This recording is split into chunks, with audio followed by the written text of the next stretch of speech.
Hello mga kabubukid. So for today's video guys, ito na naman yung ating talong. Na-spray nito ng Durable Bio Polyorganic Fertilizer last siguro mga 5 days na ngayon. So ayan, alaki ng diferensya oh. Samantalang last week kay ganyan. Okay, sunog-sunog no. So ngayon yung bunga niya, ayan. So tatay, anong masabi mo sa ating in-spray na Durable Bio Polyorganic Fertilizer? May maganda naman ang epekto niya.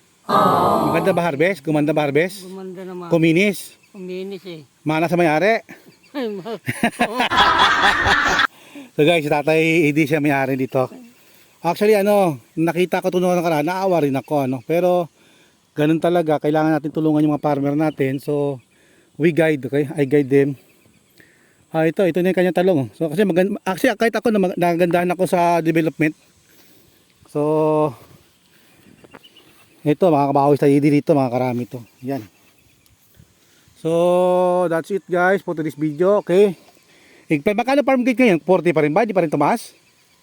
35 yata. Bumaba na naman. Nako, kawawa talaga mga farmer guys. 35 na lang daw.